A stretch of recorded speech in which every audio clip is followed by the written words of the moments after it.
Mr. Walton, did you make contact with aliens? Were you taken to another planet, to a mothership? How did they communicate with... Can you tell me what they look like? Can you tell me how many of them there were? Were you given food? But the teachers are alive. They're not books. They are the very living essences of nature itself. What a strange person.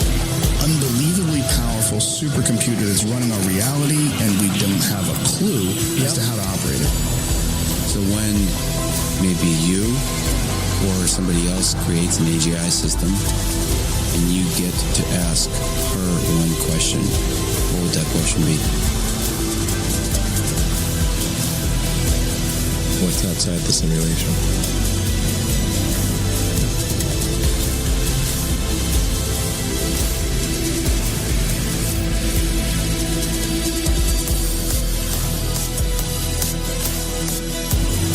Say in your mind, say to yourself, I am more than my physical body, because I am more than physical matter. I can perceive that which is greater than the physical world.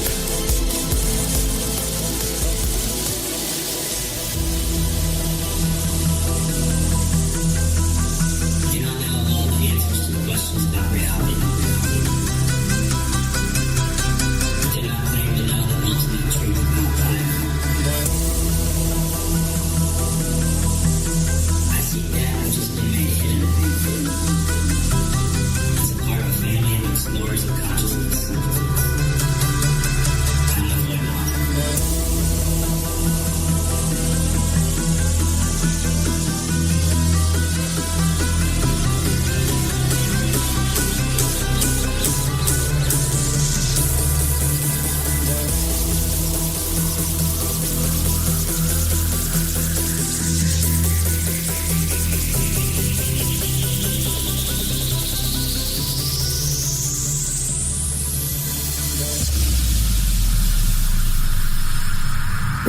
Welcome to Lighting the Void. Broadcasting from a shack on a hill in the Mossy Creek bottoms of Cane Creek, Arkansas. This is Lighting the Void, and I am your host, Joe Roop. Once again, it's Tuesday night, April the 21st on into the 22nd. Keats Ross from the PRAGMAGICK podcast is with us. So tonight, we're going into the realms of magic one more time. We like to do that on this show, right? So the website for reference is I went to pragmagic.com, but it's also wethehallowed.org/pragmagic too. That works. Hey, I want to thank all of you guys real quick for signing up to the ones that have already, or signing up to the Patreon. That's really cool. Thank you guys. If you go to patreon.com/LTV radio, you can sign up for the Patreon. There's several packages there that include things like behind the scenes audio, behind the scenes video, RSS feeds we're going to be putting an exclusive RSS feed in there. And then, there's some bigger packages too, where you get readings from me and Mary, and other people are going to get involved. So we're kind of building that as we go too. So for those of you that have already signed up, thank you so much. I really appreciate that. Also, I want to give a big shout out to the network sponsors at GetTheT.com, AncientLifeOil.com, and last but not least, Metaphorical Archaeology. All of these network sponsors have helped me tremendously. I can't, with Ancient Life Oil, it's obvious, there's some big talk around that. I can't really discuss all the things that it helped me with. But, just look up CBD oil, and then you'll know. And then look up Ancient Life Oil's history, and you'll see it's the only CBD oil you should be getting.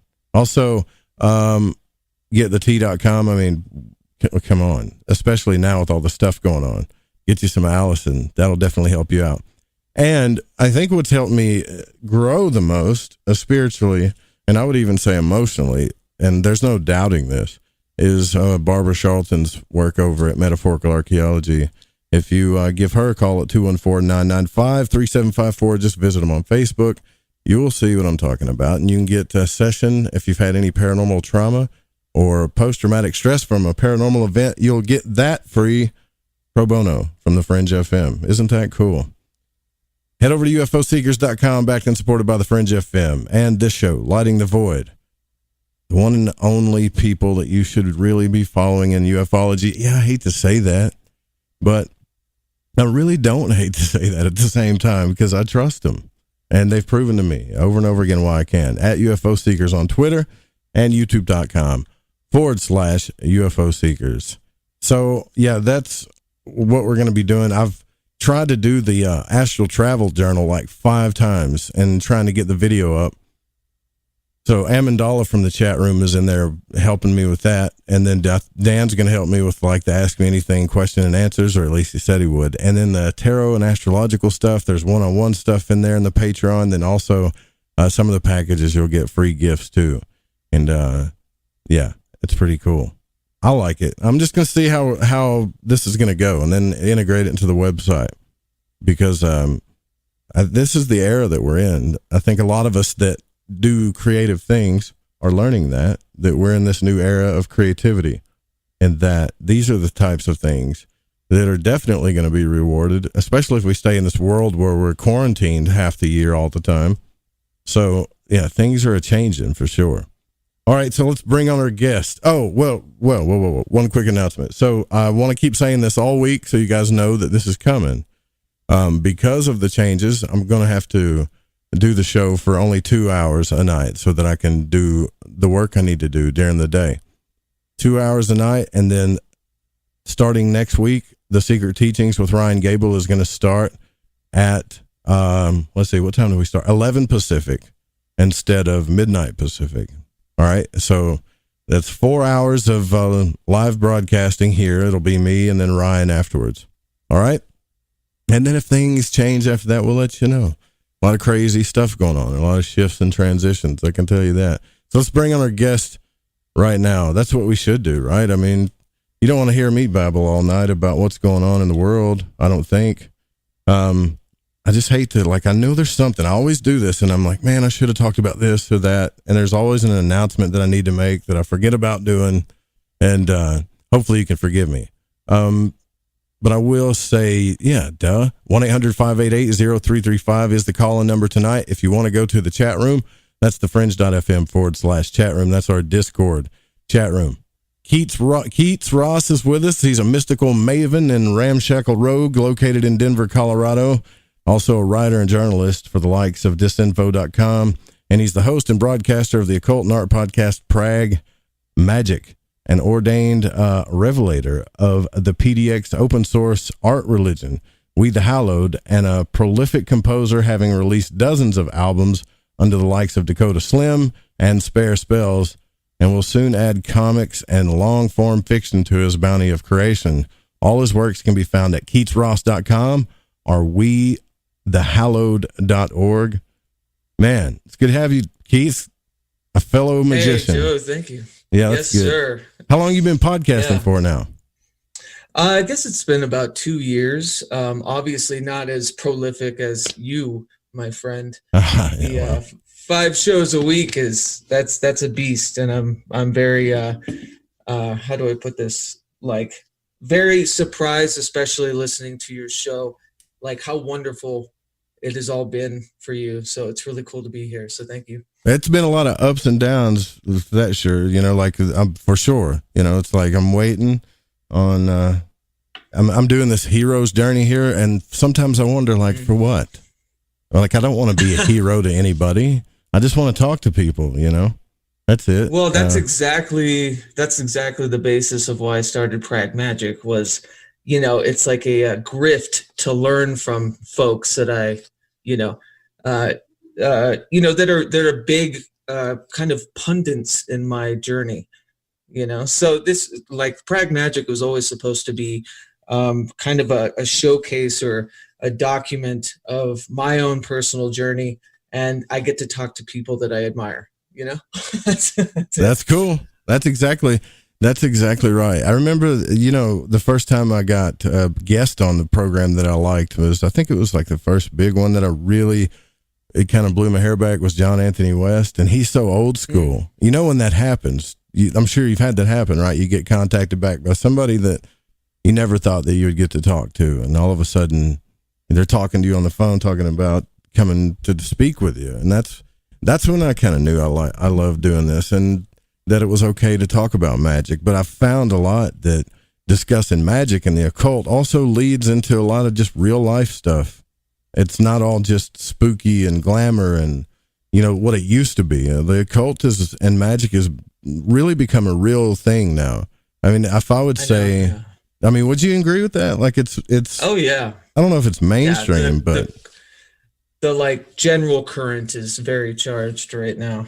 But I see what you mean, you know, like I've always been a very shy person, I think, especially when approaching people that I admire and that, you know, that have helped me kind of from a distance, you know, what I've been doing. And so, yeah, getting that first couple of guests that, you know, it really broke the mold, and you're like, wow, everyone wants to talk about this stuff. Everyone's looking, you know, to be, you know, kind of pragmatic about it too, in a way. I think it's the whole point is, you know, helping our lives for the better. And what's more pragmatic than, you know, a kind of spiritual quest in my eyes. Has it helped you in your life, Magick? Absolutely. Yes. What started me kind of documenting it, or at least being, you know, out of the closet about it so vehemently was, I used it in a way in a really dark time in my life. I heard you talk to another guest and you mentioned something like 70% of the people you talk to kind of have a troubled background with addiction and all of that. And I'm definitely one of those. Or abuse, you know? Or addiction, or both. Yep. Yeah. Yeah, definitely one of those. And so, you know, magic has been such a reliever, but also a lightning rod for just moving forward and moving past that. So absolutely. I think it comes to a lot of people in desperation. And I think that's kind of where it's sourced in a way, you know? That's exactly how it came into my life, as in desperation too, right? I think it's like when you, and people use that, don't they? Don't they use that against a lot of magicians? Like, oh, you know, these people are just depressed and down and out, and they hate life and they hate this, and that's why they got into the occult, because they're messed up. And it's like, what are you talking about? You know, when you get into the occult, you realize that half of the BS out there was BS. You know, it's like, oh, it is BS. I always knew it was BS, that there was something underneath this, you know. Or as Robert Anton Wilson would say, a belief system BS. You know? Exactly. Yeah, exactly.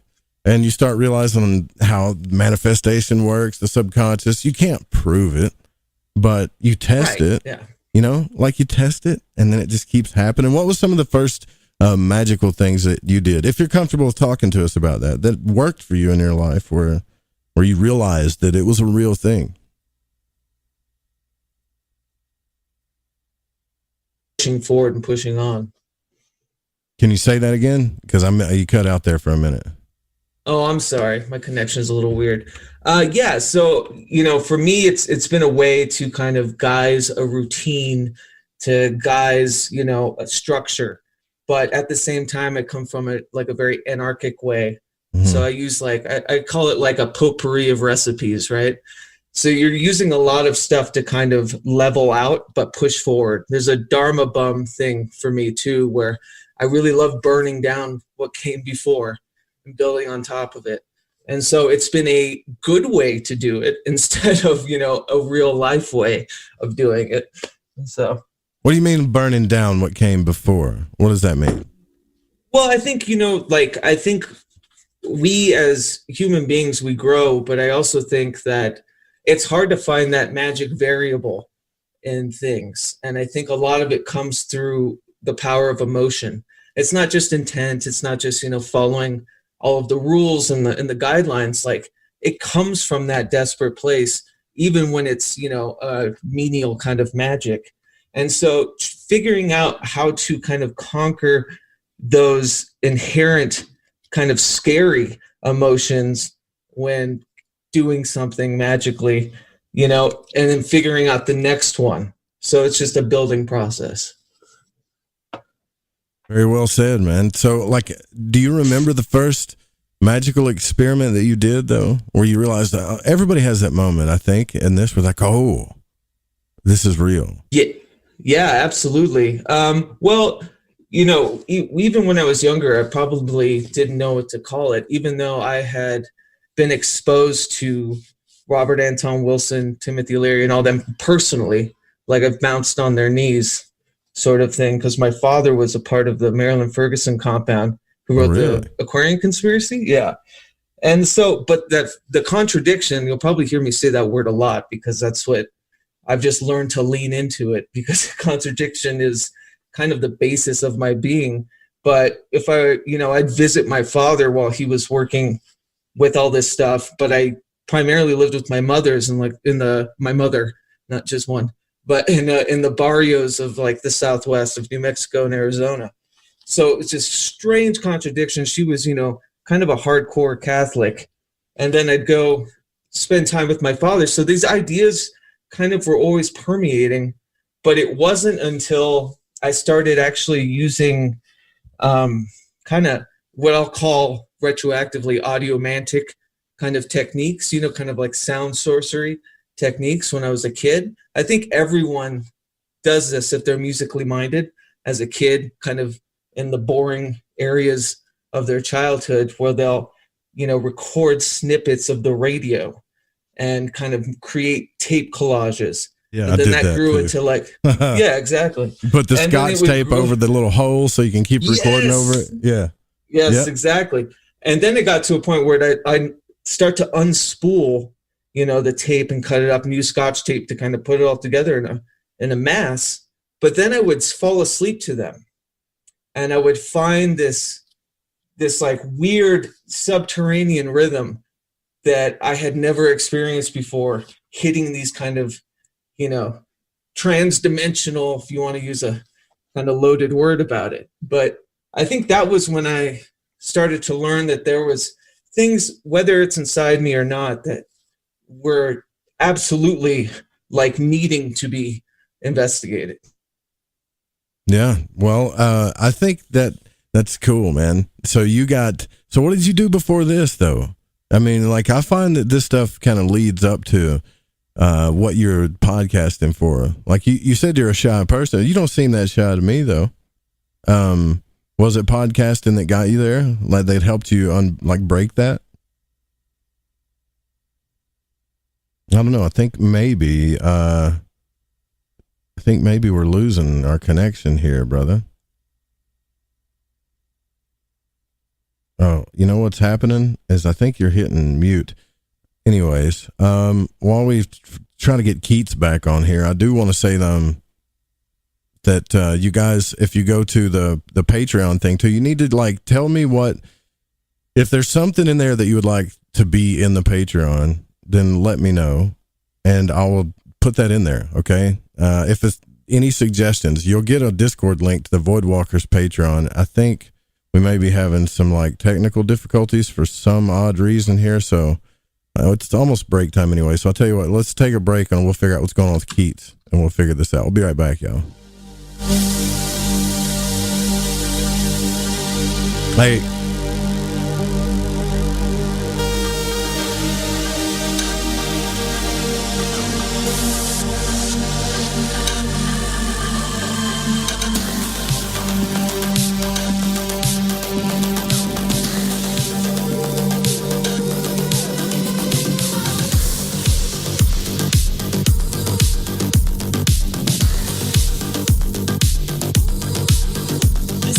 Charlton from Metaphorical Archaeology. If you've ever had a traumatic paranormal experience, the effects of it may stay with you for years. Who do you talk to? You can't go to conventional help. What we do is we use emotional freedom techniques or tapping to actually neutralize the effects of that event. Maybe when you tell the story now, your heart races and your palms get sweaty. You don't even want to think about it because you don't know how to neutralize that. That's what EFT tapping does. It neutralizes neutralizes those emotions. The circuit that was recorded on is gone. The energy flows freely and you're free of it. And that's what emotional freedom is all about. We offer this as a pro bono service, but this is something that I offer because no one, it seems, is helping people with these experiences. If you'd like to reach me, it's really easy. My cell phone is 214-995-3754. Please leave a message. I will get back to you as quickly as possible. Or you can email me, barb.eft@gmail.com. And EFT stands for Emotional Freedom Techniques. Reach out to me. It's confidential. This works. You won't believe the results. Please listen. Now is not the time to fear. When your immune system is strong, shields up. You have very little worries. If your immune system is compromised, you're susceptible to all viruses. I say shields up and no fear. Try Heart Love from GetTheTea.com. Heart Love has a special ingredient called allicin. It comes from the healing part of the garlic plant. No garlic breath. No garlic leaking out your pores, just pure immune-building ingredients that gets your shields up. Heart Love is a unique blend of herbs that loves to build you up. Google garlic and know the benefits. One Heart Love pill is equal to 20 cloves of garlic. 20 cloves. Shields up. You've heard of our Life Change Cleansing Tea at GetTheTea.com. Now try Heart Love. And by the way, take your blood pressure and watch weekly what happens. So here's how to purchase. Log on to GetTheTea.com. That's GetTheTea.com and build your shields. That's GetTheTea.com. Mention Ray in the coupon code and hit apply and receive free shipping. All right, man, this is Crow 777 and you are listening to The Fringe FM. Right, me old Chiners. I know it's an ad break, but before you lot shoot off and make yourself a cup of Rosie Lee or whatever else it is you're going to sling down your Gregory Peck, you need to listen to me babble. If, like me, you found your way to Light in the Void via a downloadable podcast, you might want to take a butcher's at the Fringe FM Wind and Kite. You won't Adam and Eve how many other shows there are or what they rabbit on about. Ancient history, conspiracy, the consciousness, the esoteric, the occult, metaphysics, parapolitical, ufology, technology, and spirituality, to name but a few. They got featured hosts like Ryan Gable, Jeremy Scott, Alex Exum, Tim Doyle, Cortana and Gigi, Susanna Ross, the Reverend John Polk, Michael Deacon, and J.D. Lewis. You might find yourself listening to the thoughts and theories of the author of the fish you just finished reading. Or you could pick up the dog and bone, call in and tell everyone your own beliefs or experiences. So do me a favour, before you put on the Ansel or crack open a bottle of vino or roll a joint, go to the Fringe FM and see what you're missing.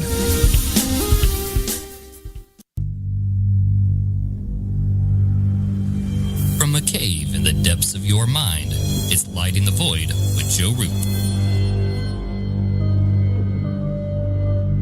The Fringe FM isn't just a radio station. We also provide services for all your audio production needs.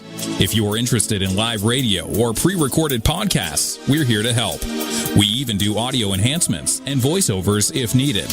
If you want to do a podcast or live radio show and even want the option to syndicate on terrestrial radio, from simple audio file enhancement to live production and call screening, we have you covered. We have worked with some of the best professionals in the business in order to provide coaching instruction for content creation, show structure, and more. Contact The Fringe Digital Media for more at info@thefringe.fm. That's info@thefringe.fm. Or call 501-777-5631 for a consultation. Hey, I'm J.M. DeBoard, and when I want to talk about dreams, I look up my man Joe Root and his show, Lighting the Void.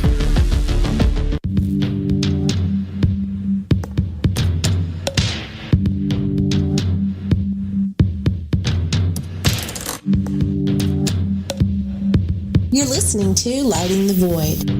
The call-in number is 1-800-588-0335. If you would like to text, you can text in at 501-777-5631. Yeah, that's right. You can also call, we have a direct line too.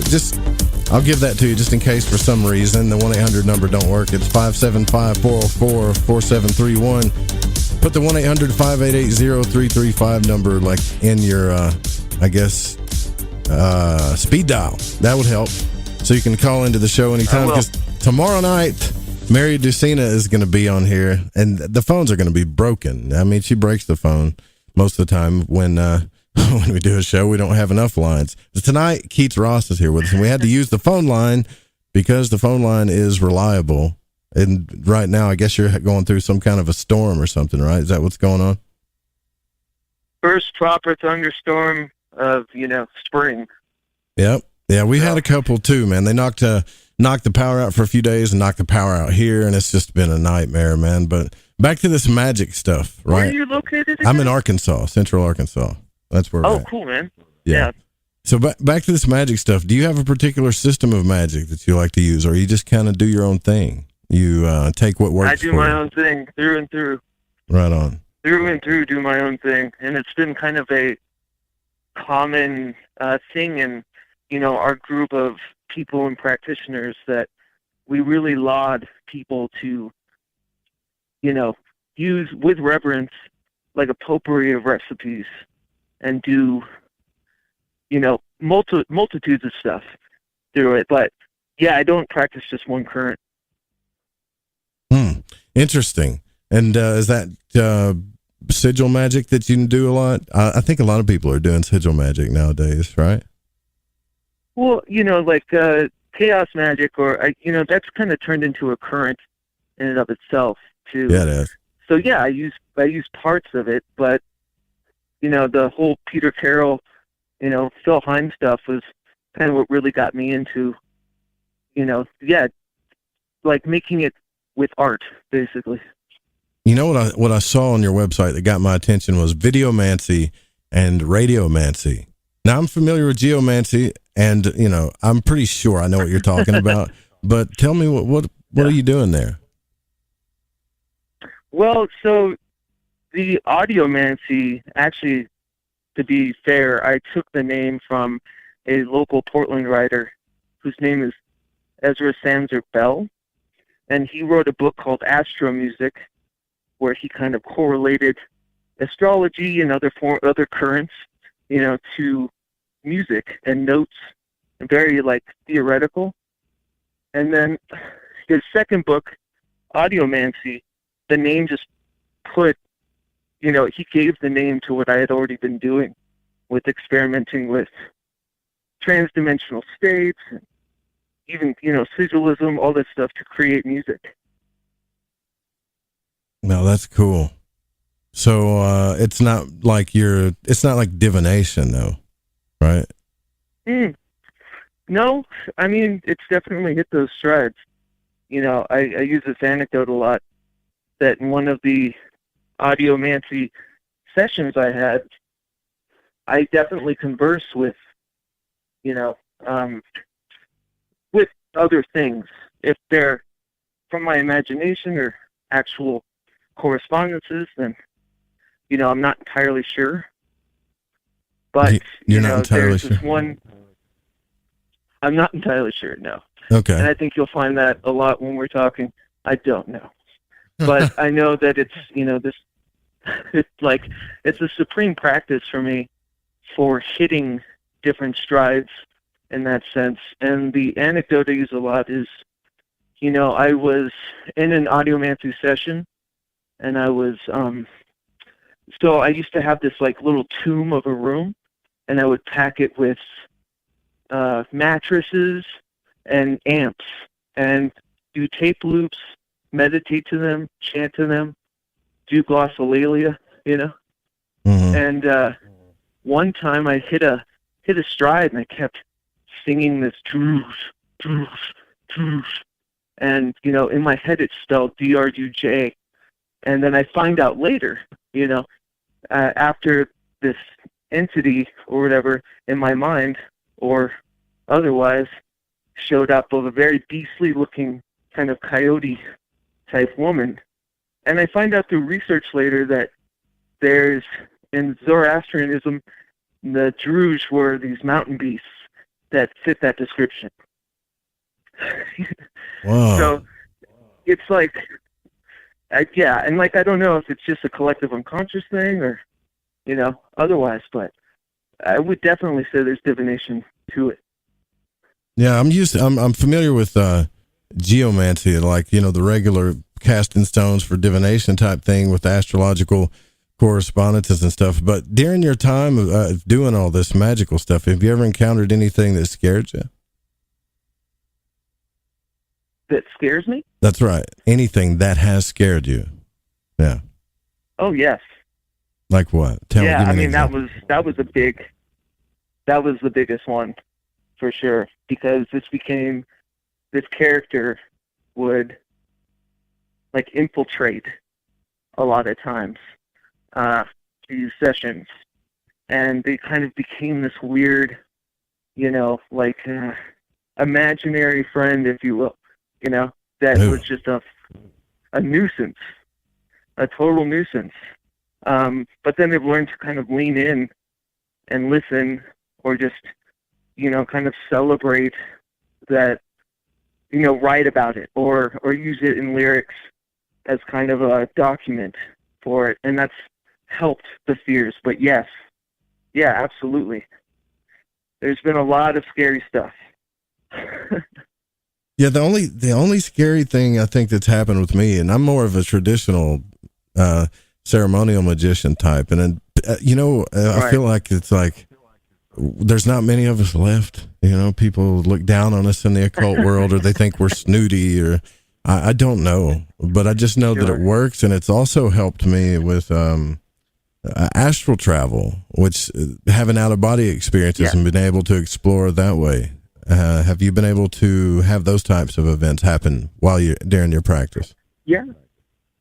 Oh yeah, absolutely. I mean, that's what I was talking about earlier when I was a kid and would kind of hit these out of body experiences with sound, and it just kind of ballooned into this practice where to almost, I guess I would call it astral travel, but I would use music, I would use sound, I would use, chanting, cut up tape loops, delayed, reverberations to hit those states and see above me,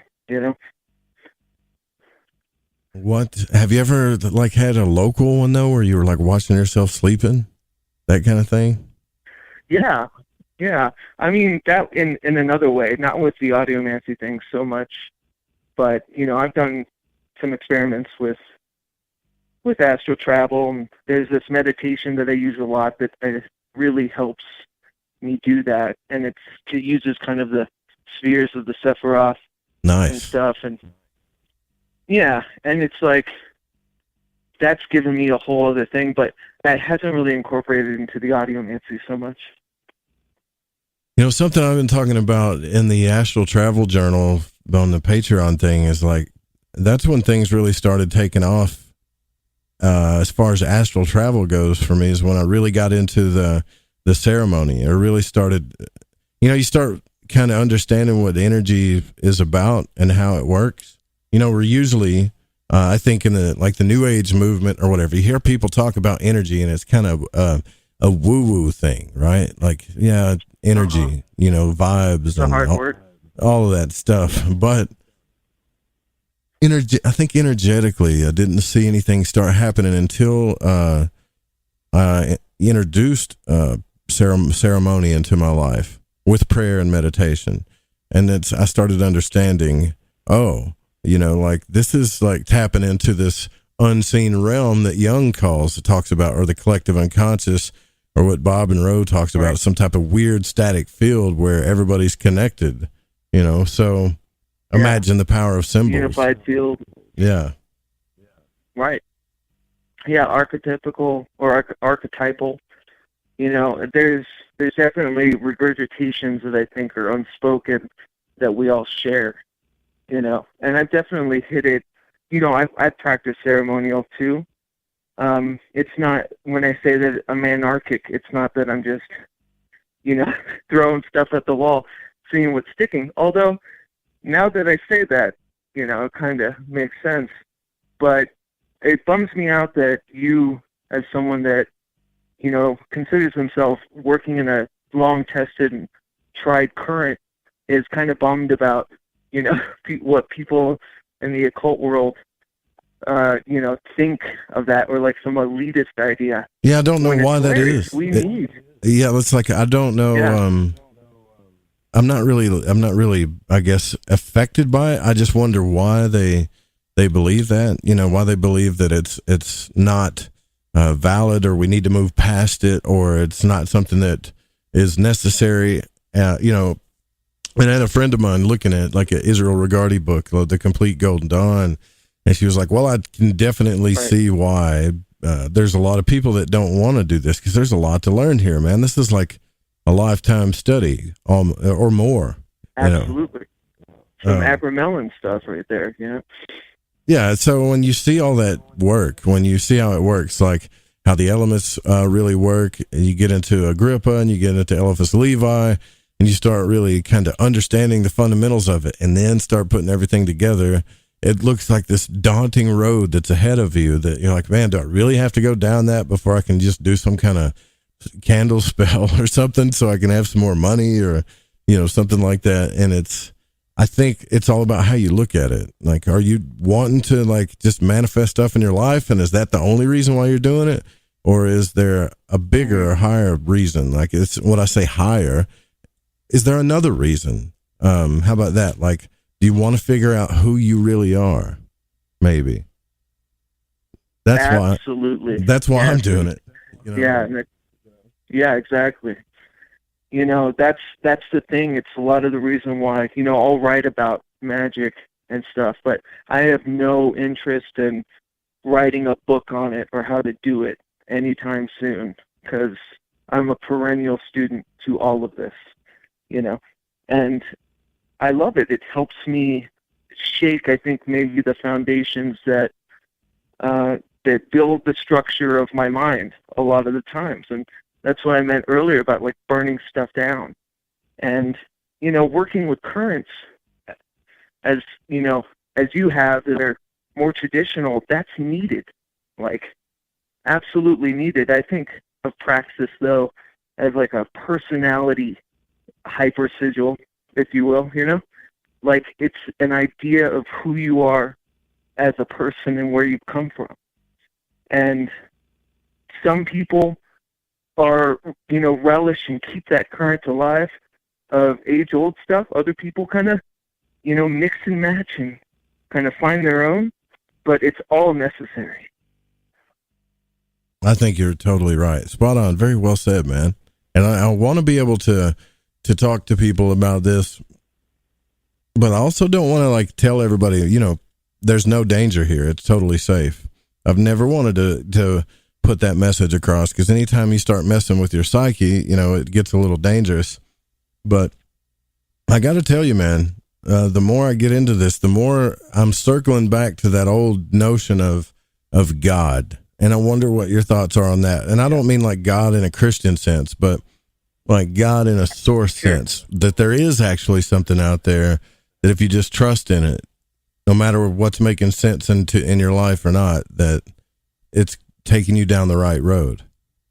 What are your thoughts on that? Yeah, I believe in tethers. I believe in sinew, connective tissue, unseen or otherwise, immeasurable, the spider webs that we can tap and move across and make our directions change, if so be it, or keep on straight and narrow, or however. But I do believe, there is spider webs between us, and I would say that spider web, is my idea of God. It's what keeps, even down to the molecular level, everything working the way it is, and the way it could be. So it's communicating with that, right? It's communion. And I talk.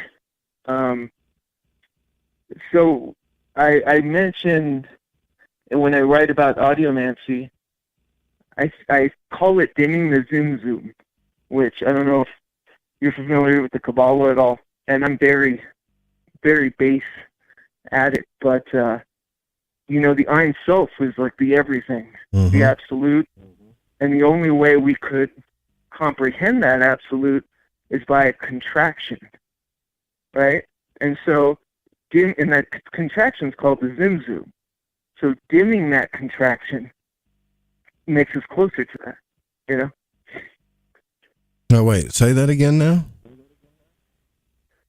So dimming the contraction or the Zimzoom makes us closer to the absolute. And I feel like when we use magical praxis, that's exactly what it does. It dims the Zimzoom.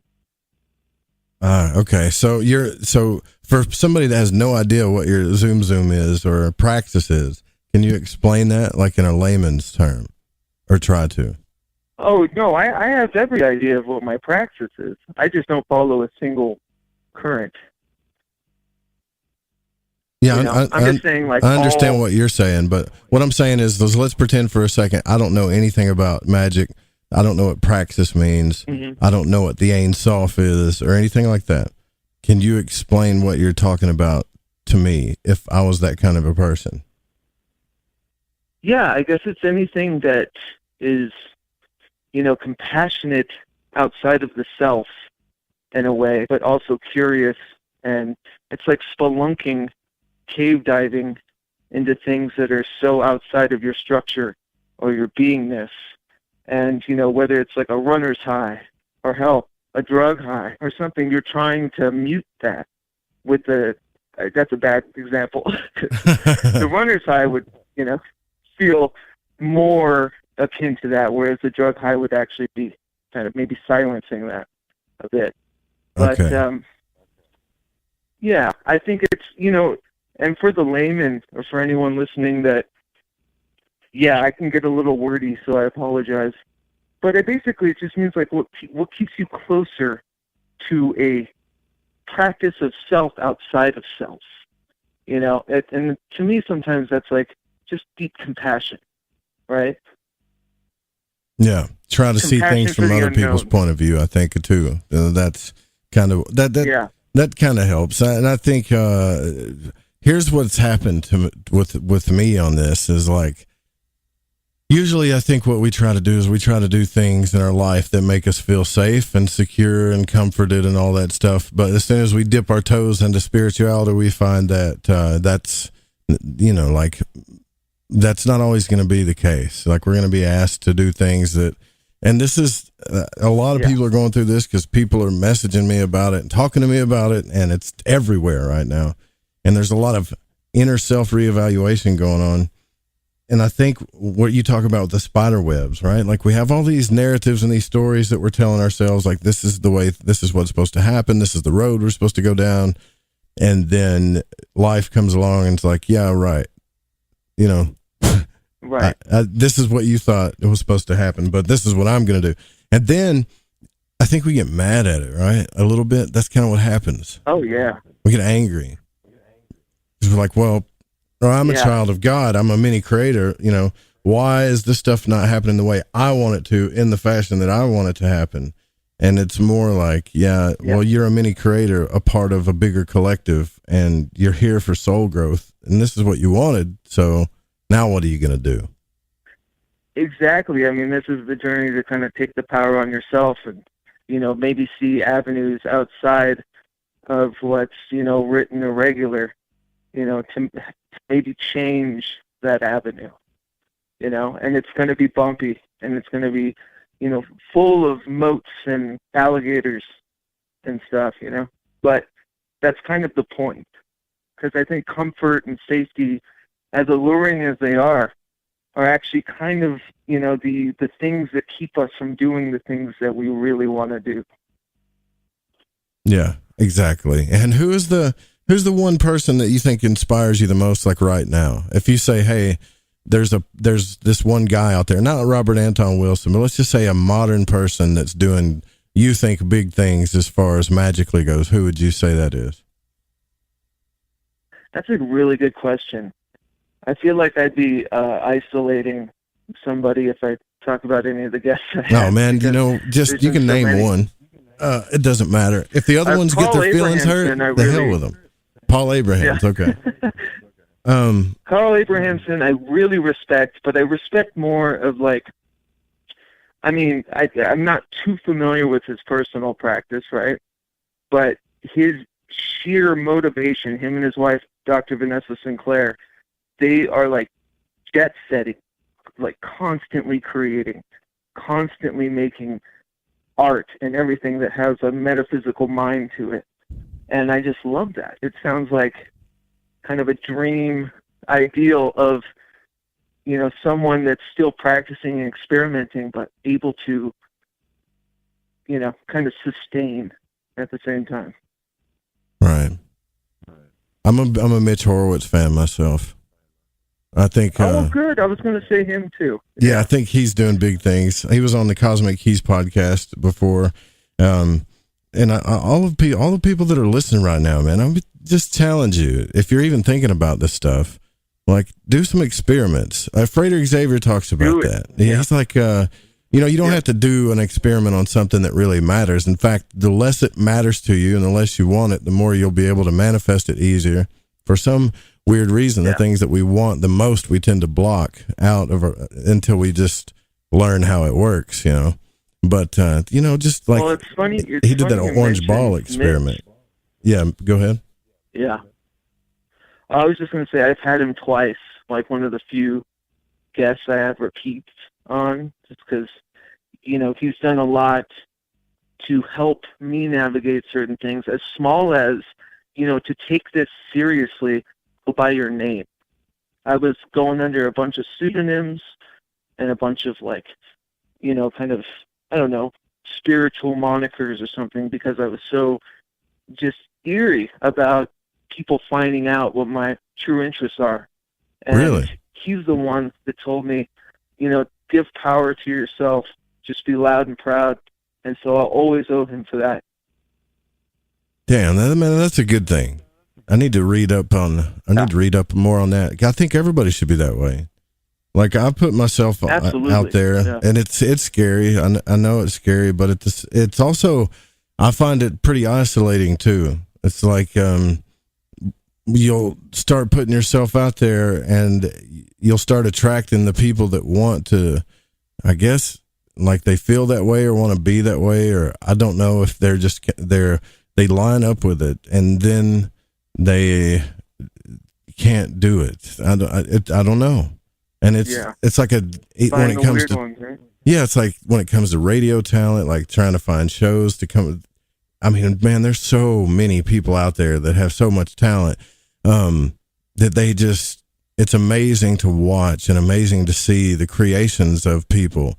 And yet what society has done to everybody out here has taken them down to a self-worth issue. Or a self-belief issue, or a belief that they can't have this or that. And it's like, man, if there was a devil, that's what it's doing. That's what it's doing. But really, it's a perpetual thing, right? Like, I had the same parents, and it all goes back to your childhood, and it all goes back to your raising, where you were taught that, you know, a lot of us were taught, don't speak unless you're spoken to, and you need to earn the respect of this person and that person, and you know, like, don't show your emotions ever. If you do, you're weak. And like, so many kids are abandoned, right? Emotionally and spiritually in ways, and mentally. They're not allowed to ask questions too. All that's in your head, or don't ask questions you don't know about. It's best not to think about those things. And so then they get in like 20s or 30s, and they wonder why these kids are dabbling with the mysteries and the occult and stuff. Well, think about it. Why? Yeah. Because, I mean, we got to step in their own power. You calling it the devil is, like, as far as like a, you know, societal understanding of what a devil is, I think that's brilliant. Yeah. Yeah, so but, you know, I can ramble on all night. I'm more interested in your story, actually. Man, that's what this is for here. So, look, what I want to do is, we're getting towards the top of the hour here. I want to take our top of the hour break. Also want to mention too that you can go to the store now. The store is fixed, and everybody's back orders are coming through. So grab anything that you want. But listen, if you get a shirt, if you get a Lighting the Void shirt, I don't care if you get a pair of socks, whatever you're getting, take a picture, man. Like, I want to see you in it. You know, you're all not ugly. You're not weird looking like you think. You're all beautiful, wonderful people. And I love all of you. So please take a picture, send it to us so we can put you up on the board. Keats Ross is our guest tonight from the PRAGMAGICK podcast. We'll be right back. Stay with us.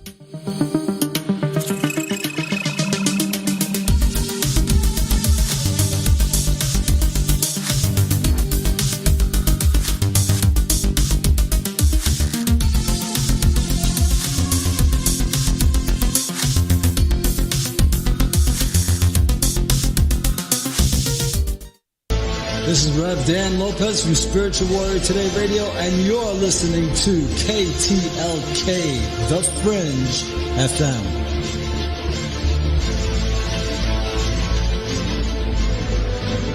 So, you love talk radio? Then you'll love TalkStreamLive.com. TalkStream Live is always on, 24/7, with the best streaming talk shows. Find your favorite talkers and discover some new ones. It's free, readily available online or on mobile with any smartphone or tablet. Finding your favorite talk shows all in one place has gotten a whole lot easier. Just go to TalkStreamLive.com. Be sure to download the free apps from Google Play or the iTunes App Store. Hi, this is David Oman with HouseAtTheEndOfTheDrive.com. You're listening to KTLK, The Fringe FM.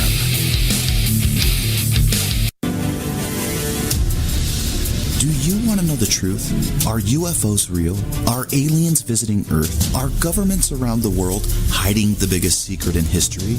We're UFO Seekers, official partner of The Fringe FM, and we're on a hunt for the truth. Join us as we investigate locations like Area 51 by subscribing on YouTube at youtube.com/UFO Seekers.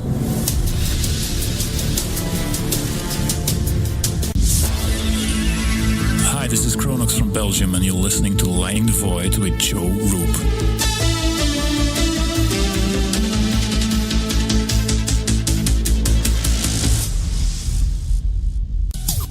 Hey, Fringe FM listeners. Did you know that when you're on the road with limited data or no Wi-Fi available, you can still listen to every minute of the Fringe FM by calling 701-719-3971. No smartphone app or internet needed.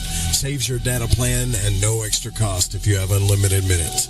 Call 701-719-3971. That's 701-719-3971. Listen to the Fringe FM on any phone, anytime, anywhere. Alex Exum. This is Alex Exum of the Exum Experience in Live Talk, where we discuss current events, society, and culture. My shows are based in actuality, actual existence, contrasted with what was intended, expected, or believed. You can listen to me live Tuesdays, Wednesdays, and Thursdays at 7 p.m. only on KTLK, The Fringe FM. This is Reverend John M. Polk, and you are listening to KTLK Digital Broadcasting right here on the Fringe.fm.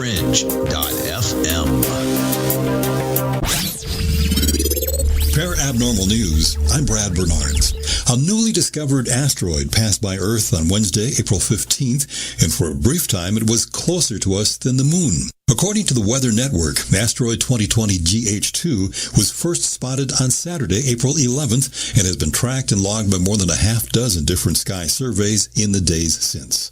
Estimated at around 13 to 30 meters wide, 2020 GH2 was identified as an Apollo asteroid, one that crosses Earth's path but which spends most of its journey around the Sun outside of Earth's orbit. Fortunately, 2020 GH2 poses no threat to us. NASA reports that a team of transatlantic scientists, using reanalyzed data from NASA's Kepler Space Telescope, has discovered an Earth-sized exoplanet orbiting in its star's habitable zone, the area around a star where a rocky planet could support liquid water. Scientists discovered this planet, called Kepler 1649c, when looking through old observations from Kepler, which the agency retired in 2018. While previous searches with a computer algorithm misidentified it, researchers reviewing Kepler data took a second look at the signature and recognized it as a planet. It was the first object we've confirmed to have come from outside our solar system, and was given the name Oumuamua, Hawaiian for scout or messenger from our distant past. According to Space.com, the mysterious object Oumuamua, which was spotted zooming through the inner solar system in October 2017, is probably a fragment of a larger body that was torn apart by gravitational forces during a close flyby of its native star, a new study suggests. Connect with the news at parabnormalradio.com. I'm Brad Bernards, Parabnormal News.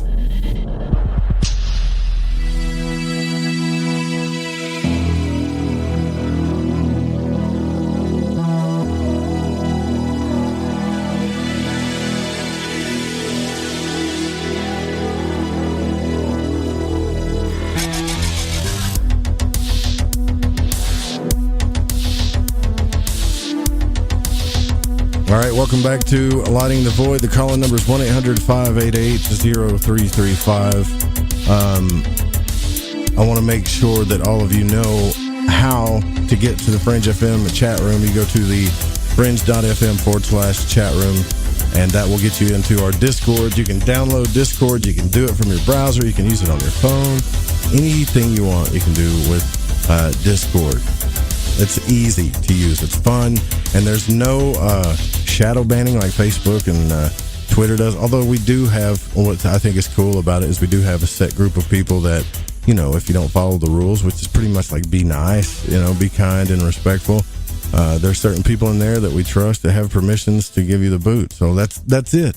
And sometimes they'll just, you know, kind of kick you out for a little bit, and then you got to wait like 30 minutes and come back in. And if you don't learn your lesson, it's just like the old chat room days, fun and free, and everybody's nice to each other. And speaking of which, this is a live broadcast. This is not a pre-recorded broadcast, so the calls are not screened. So the only thing I have protecting me is an 8-second delay.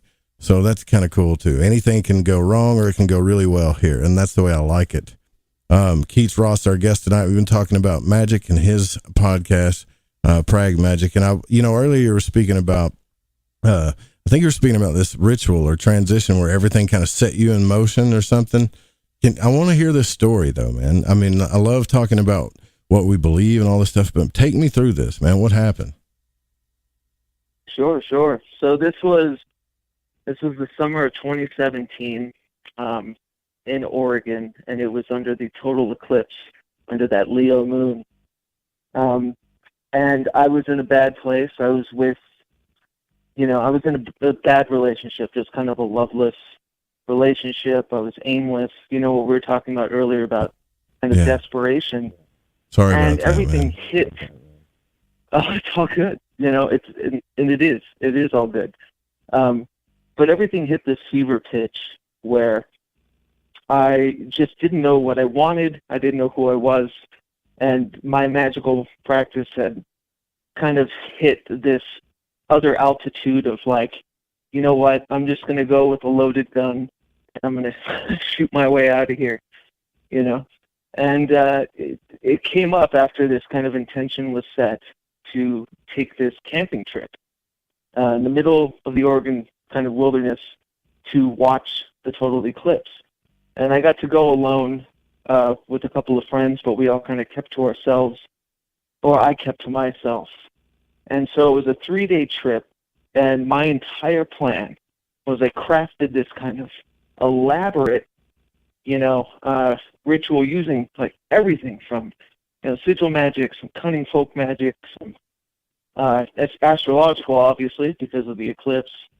And, I didn't really know what I was doing, but I built it out of just such desperation because I needed things to kind of burn down inside me, or needs to unlock, these safety nets, right, that we were talking about earlier, because like nothing was working. I had to change everything.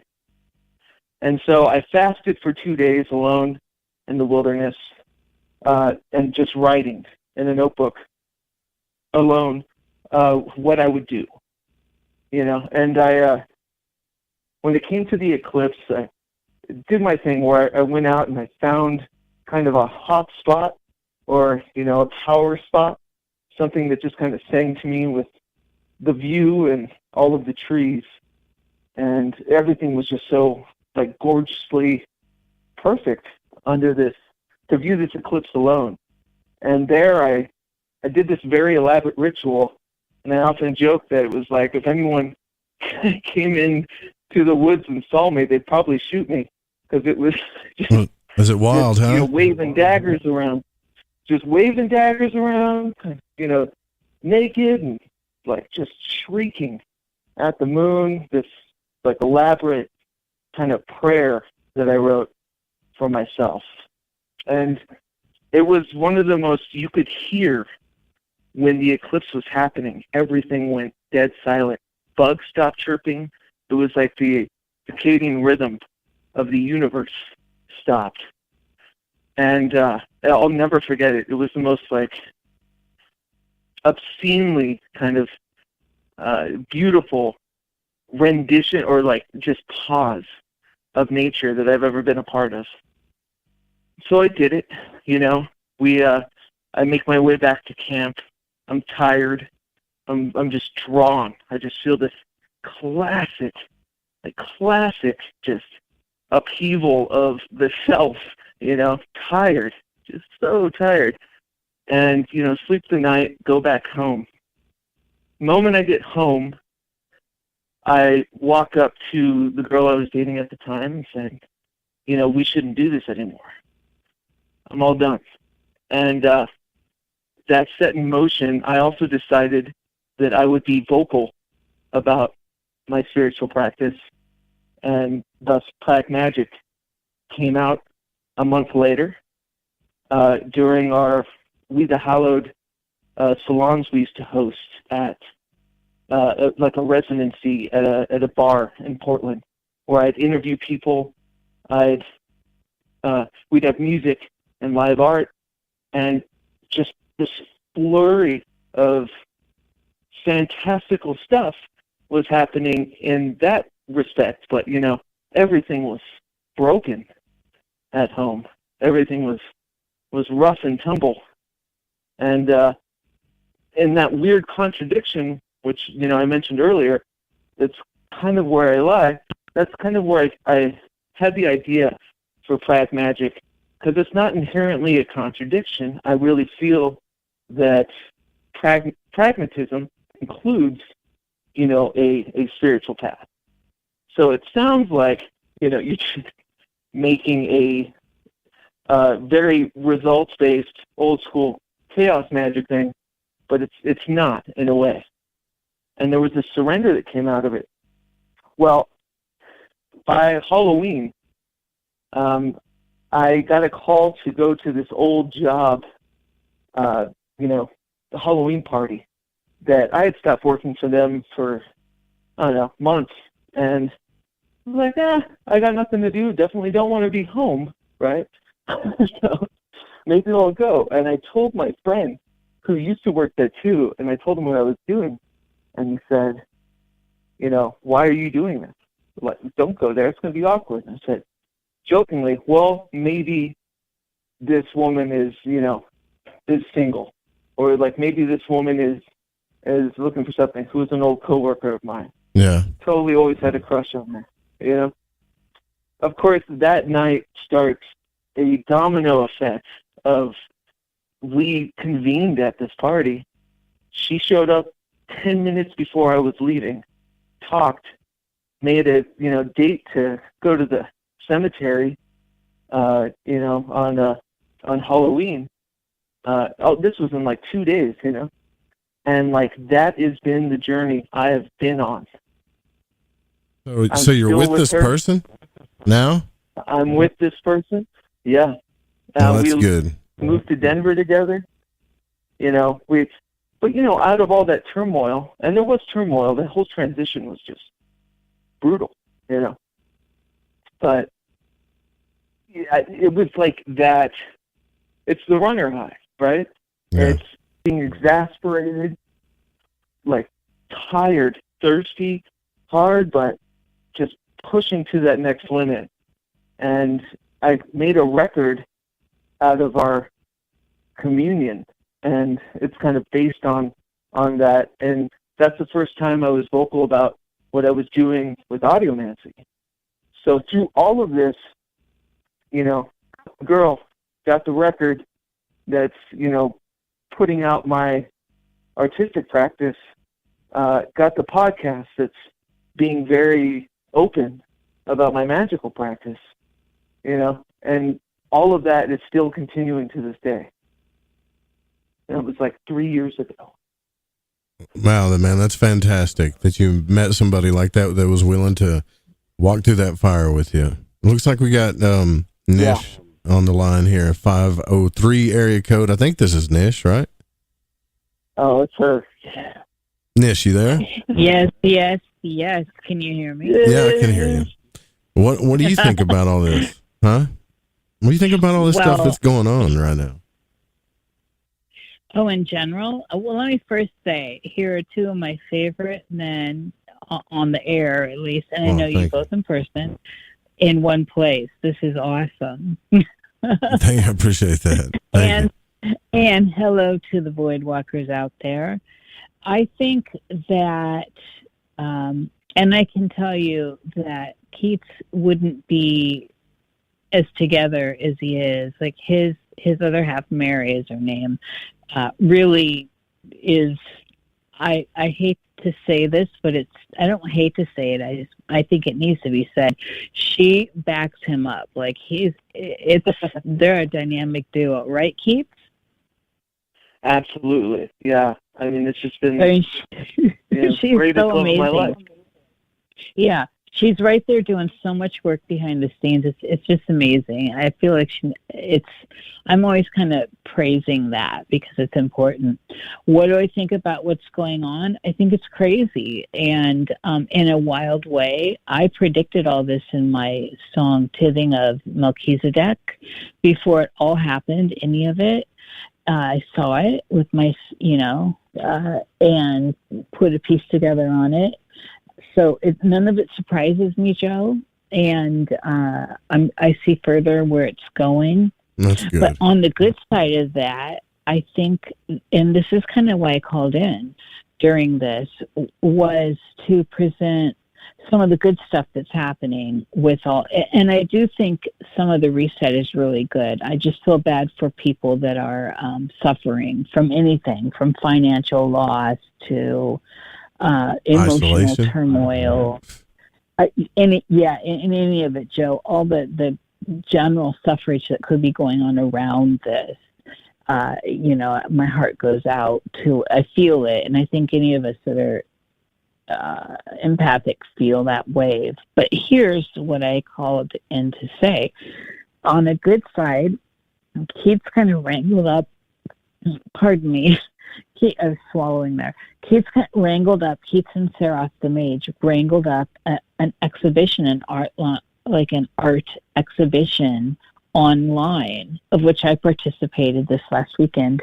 And it felt so empowering and amazing to get together and do something that was artistically structured, productive, beautiful, creative, funny. There were a lot of laughs that took us away from and into a deeper, I think,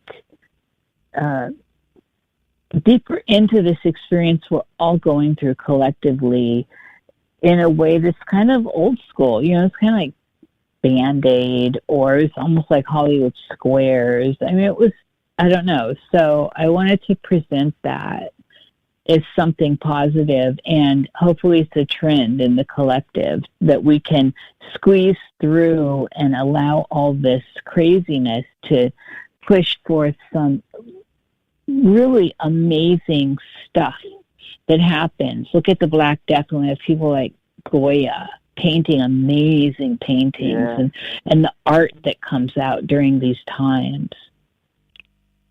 Yeah, that's really cool. Yeah, I have to say it was a smashing success. There was a lot of stuff in the air, a lot of background changes, a lot of last minute, hurdles to go through for this live stream exhibition we did, and it made me feel more connected, I think, than I did when I had, an art collective meeting every month. Like, this was like such a brilliant way, and it's ironic in a way, thinking that during all this time I feel more connected to people that I admire than I think I ever have.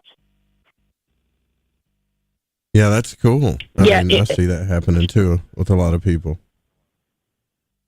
It was unusual. So it wasn't like a round table at all. It was it was loose and it had structure. So much like the two of you talking earlier in this conversation about that within like a magical praxis, right? So it was an introduction, and then it was some chit chat before and after. Pieces were made. I made a whole time arts piece, and others had made other things. And so we would come on, have some chit chat, and then our piece would go. Some things were live, and I'd planned to do live spoken word, but I didn't know.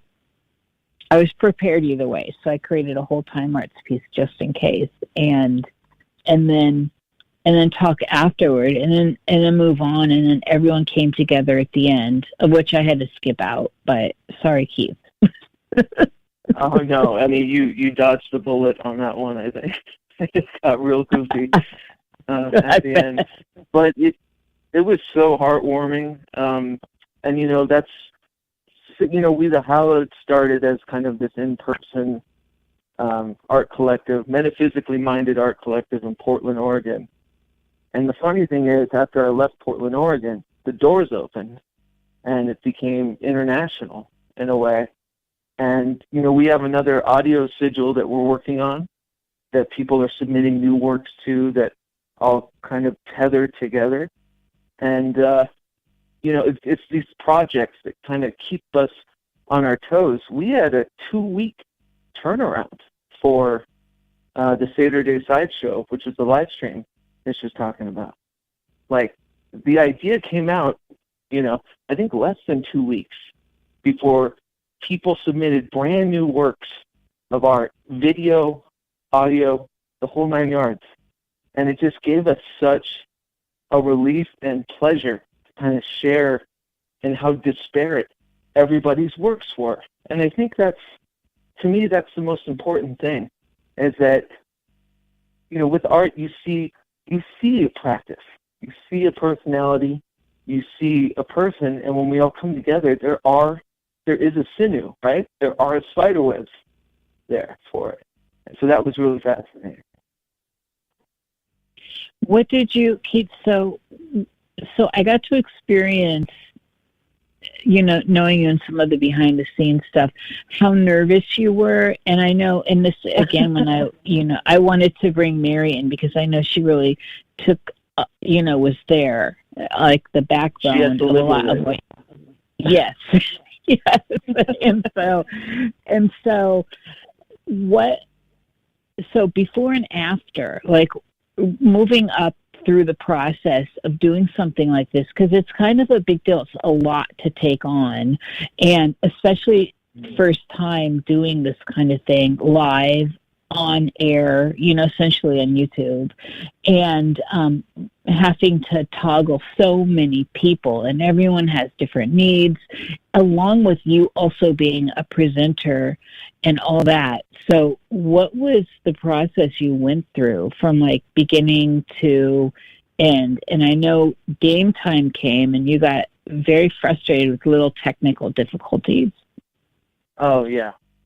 Yeah, so, I mean, there was a lot of, it's funny talking about practice. I think a lot of the people that were practicing did little rituals before the actual live show, and it helped us immensely. The day beforehand, I was having like the worst internet problems I've ever had, and I was like, oh God, I don't know if I can host this, right? But before that, there was, me kind of, what I submitted was kind of 3/4 of the way done, right? I had to kind of give up on obsessing over that to focus another obsession. So that probably helped it, honestly. But that's what it was. It was just this kind of, I got enamored in all these different project aspects, and I really enjoyed it in a way. I enjoyed trying to figure out how to juggle everything. I mean, Joe does it 5 days a week. You know, he knows. And I just did this like once on the internet. But I had to learn how to do that, and the weird human interactions between people, knowing when to kind of, you know, stop people or bring people in, or, you know, how much time to allot and stuff, was actually far more organic than all the other troubleshooting I did, which was, we can't do live music together because there's a delay. You know, I couldn't do live music to a backing track. So just like really annoying days wasted on figuring these things out.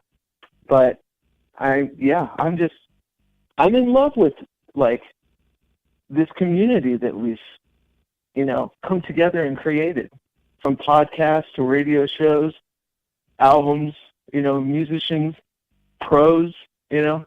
It's just been incredible.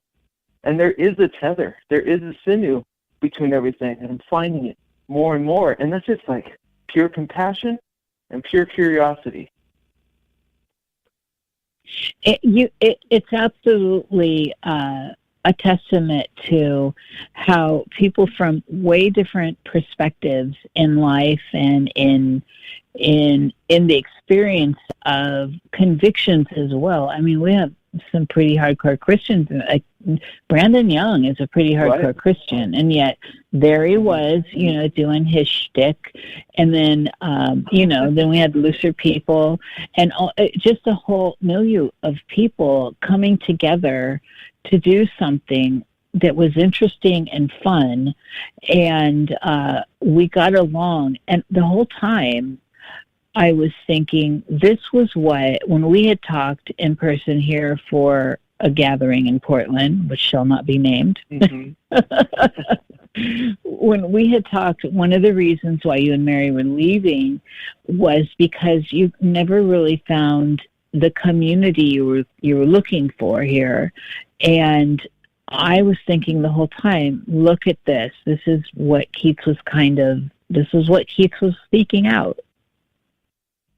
Yeah, that's exactly what I mean by it's. I don't know if it's ironic more than just, you know, rewarding to find that, you know, outside of being in a physical space with somebody. I have my qualms with internet and using too much technology, but it is what it is now, right? This is the new normal, and leaning into it and really just almost exasperating like what we can do with it, with the technology that we have now, was like, yes, this is what I was talking about all the time. And we did have a good in-person thing with We the Hallowed, but, you know, people come and go. Like, people in person are just so much harder to rally, you know, I'm finding. And it's been so kind of relieving. Like, this sinew, this, you know, tether about, and I use the term anarchic magic, but maybe just as an overall idea, because we all come from different currents and ideas and stuff. You know, it's hilarious to me that I had the idea for the We the Hallowed audio sigil that we're doing with that purpose, and it was exemplified with that kind of last-minute live stream. It's just. Oh, go ahead. Oh dear, you're choppy.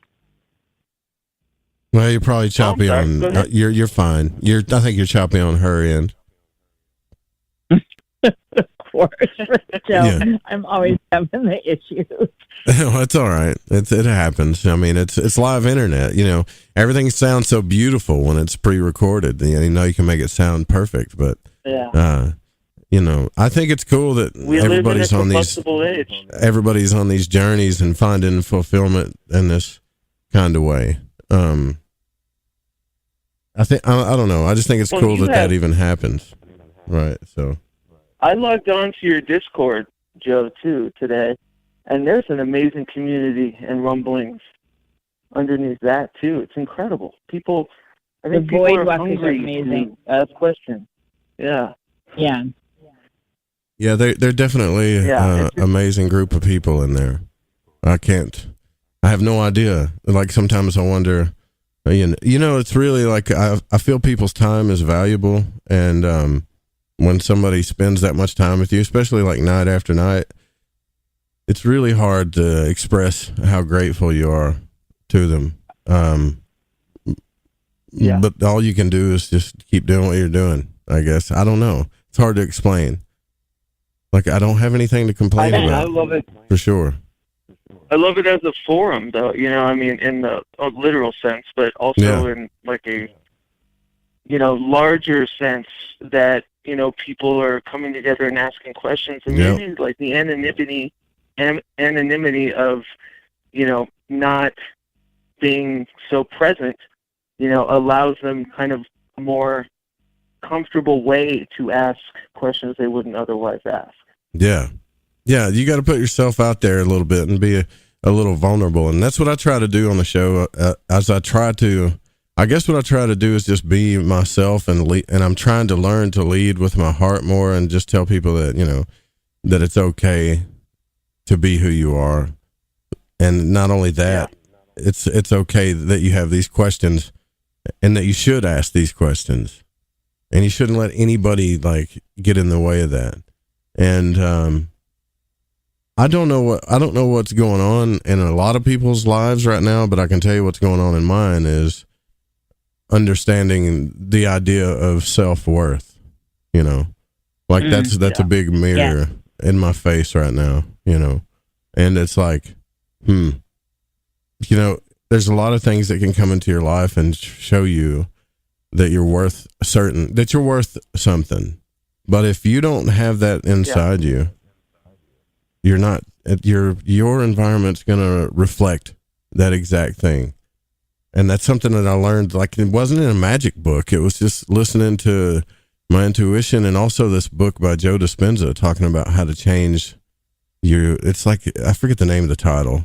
I don't do well with titles, but it's like how to change your whole way, like how to get out of your own way, basically, and he gets into this whole scientific thing, and he talks about, he breaks it down scientifically. It's amazing how he talks about molecules and vibration and how things come to you in a certain way.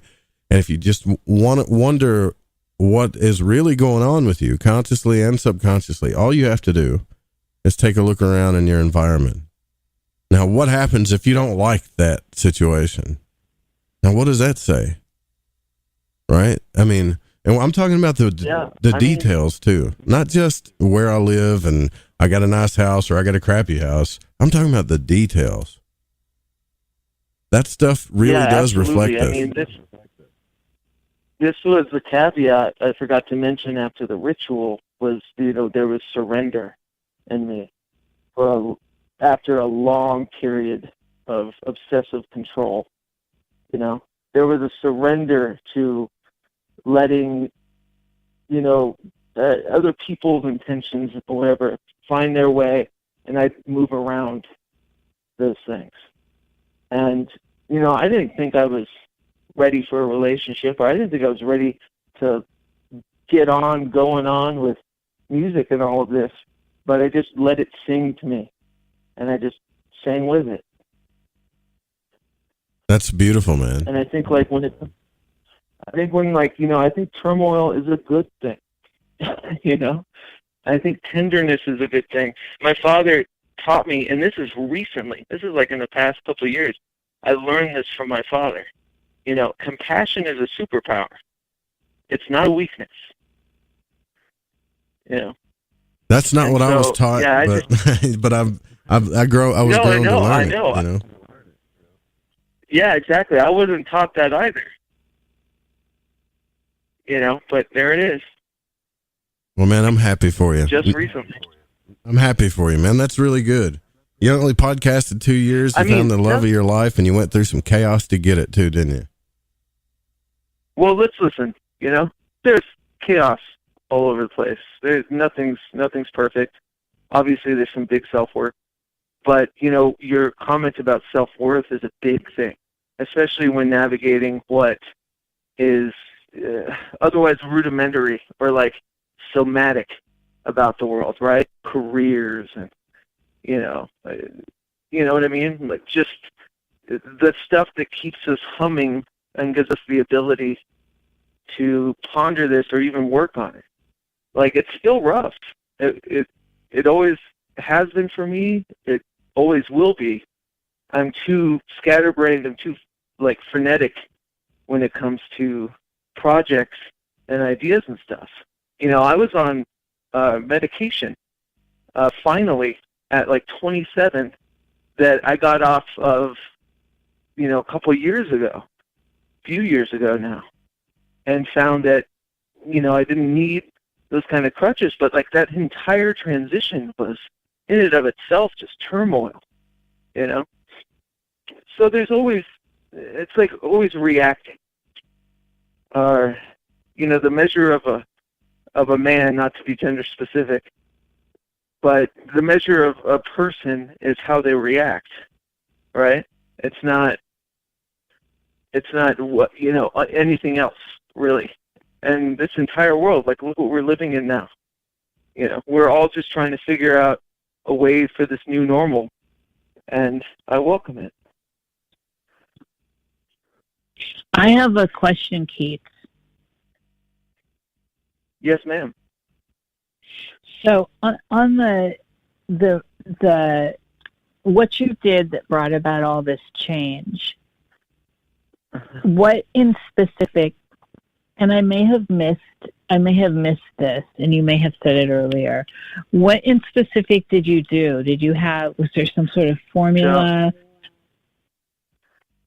So yeah, I was kind of intentionally vague because I find it would be like, I don't know. It's just I can't even rectify, and I don't even use a lot of the things I used at that time. But there was cunning folk magic with trees and bark. There was a banishing ritual, of course, of some sort. The Stephen Skinner thing of, Enochian kind of cleansing beforehand, and all that, sigil magic. It was just like a potpourri of just insanity, honestly. And, I got what I needed from it, and that's kind of what set me on the path of going, you know what? I love this recipe idea. I used to work with actually had him on the podcast, Braun, who was, third-generation voodoo practitioner. And he had a lot of wisdom in what he did. I've never felt comfortable enough to actually practice voodoo by myself.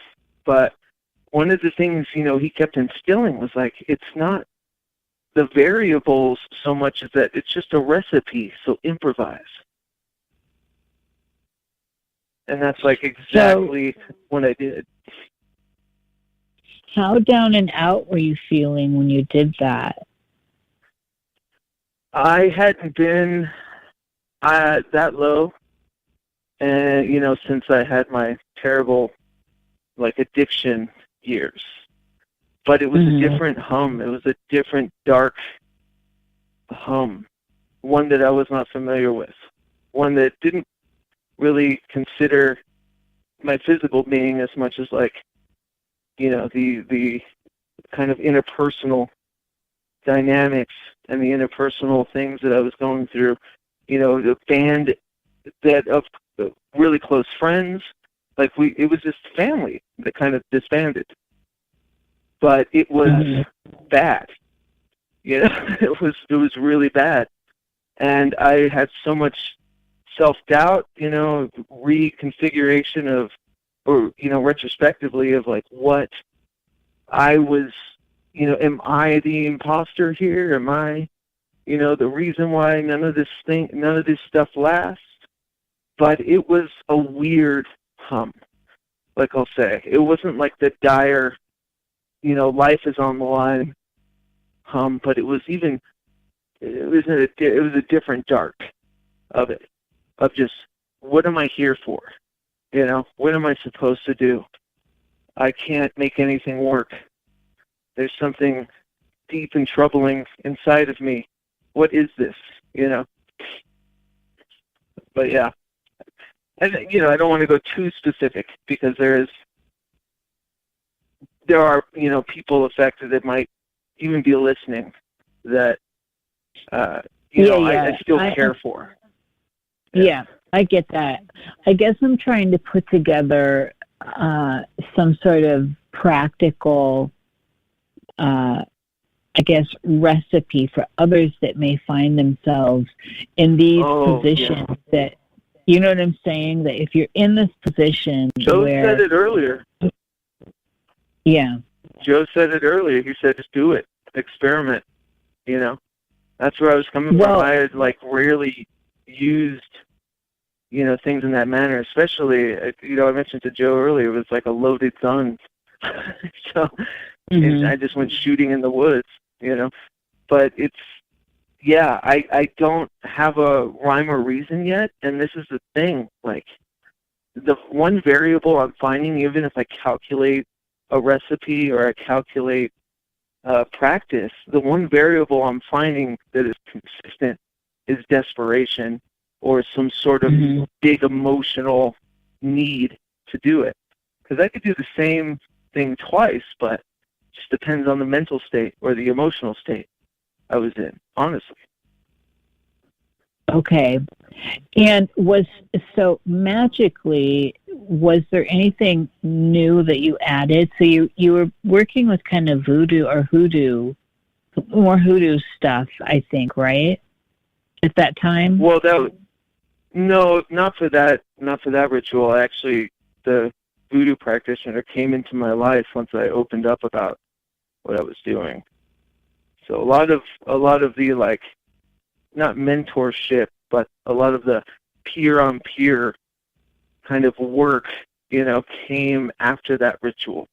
But I did basically, and I don't want to go too in depth with it, but it was a Enochian kind of cleansing ritual, right? It was, cunning folk magic with bark and hot spots and understanding, where to kind of place yourself during this. It was sigil magic. It was, astrological. And, there's a lot of other elements to it. Okay. Yeah, I'm getting a feel. I wanted to make sure I was hearing it all clearly. And then after you did this, was there you're familiar with cut and clear, right? Mm-hmm. And so, I'm not. What is that? A cut. Will you explain that, Keats? Well, how I understand it is you gotta close it, right? Mm-hmm. You gotta sever the ritual and close it. Am I wrong? So you can do it.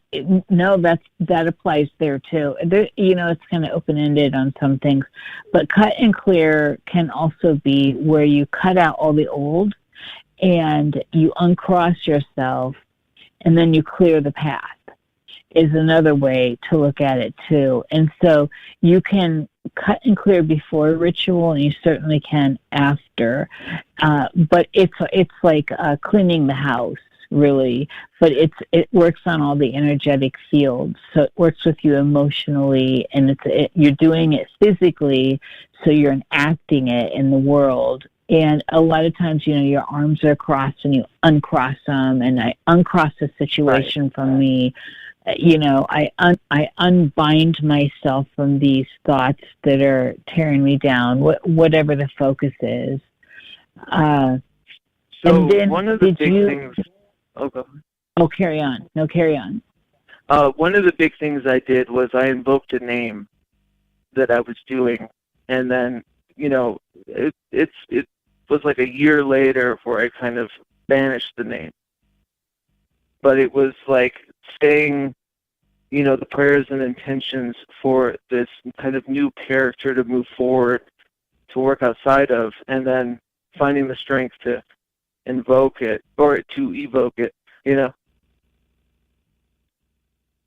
So that was basically you don't want to tell clear, us, but it's like a lot of vague information. I get what you're saying, but you don't want to tell us the name or anything that you used. Is that too dangerous? Oh, sure. The name was Rebel Ross. The name is Rebel Ross. It's still, a screen name for mine. But I was, if you look back at like my, in my background at all the last 2 years or 3 years or so, there was another name that I was using to talk about all of this. And this is why I brought up the Mitch Horowitz thing of saying, just go by your name. Just, invoke it fully. But yeah, it was Rebel Ross. It was kind of, yeah. Okay, so this makes a lot of sense psychologically. You're actually shedding a part of yourself and then imbuing the new part of yourself that you want to see rise from the ash. That's really the you that was hiding in there. Got it. Dirty armor. You know what I mean? Yes. Dirty it's armor. It's really like changing your clothing.